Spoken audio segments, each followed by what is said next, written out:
Bonjour à tous. 10 ans de prison après un viol durant Chalon dans la rue. La cour criminelle de Saône-et-Loire a condamné hier Yassine Messaoud à 10 ans de réclusion pour un viol commis en juillet 2023.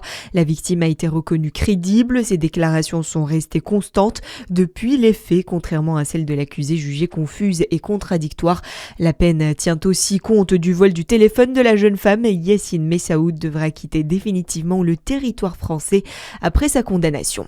Des usagers veulent remettre un TGV sur les rails. Une pétition réclame le retour d'un 4e TGV Lyria quotidien entre Paris et Lausanne via le Jura, un aller-retour supprimé il y a 6 ans. Les deux usagers à l'origine de l'initiative dénoncent des trains saturés, des horaires moins adaptés et un impact sur l'attractivité des territoires du Jura et du Haut-Doubs.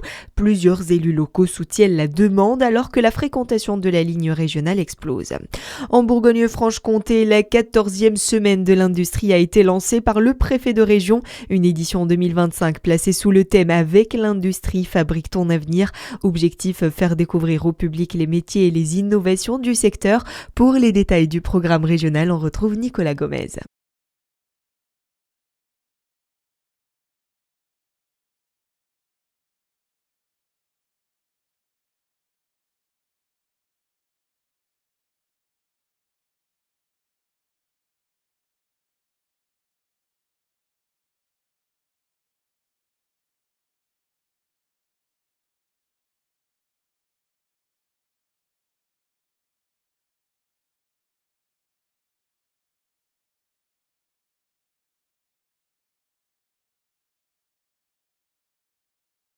Dans le même contexte, l'État a publié son baromètre industriel avec une ouverture nette d'usines dans notre région. 5 sites ont ouvert ou été étendus contre 4 fermetures ou réductions d'activité.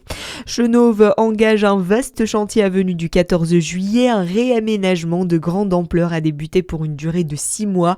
Le stationnement est réorganisé, mais les 63 places existantes sont conservées. Conséquence, une portion de l'avenue est fermée à la circulation avec des arrêts de bus de la ligne 4 temporairement déplacés.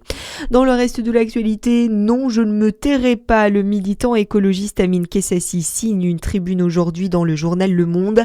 Il s'exprime à près d'une semaine après la mort de son frère, abattu en pleine rue à Marseille. D'après les éléments de l'enquête, il s'agirait d'un assassinat d'avertissement contre Amin Kessassi, très engagé contre le trafic de drogue. Et puis en football, un scénario cruel pour les Bleuets. L'équipe de France des moins de 17 ans a été éliminée hier du mondial dès les 8e de finale. Les tricolores ont été repris dans les derniers instants avant de s'incliner au tir au but. À suivre votre météo sur Fréquence Plus.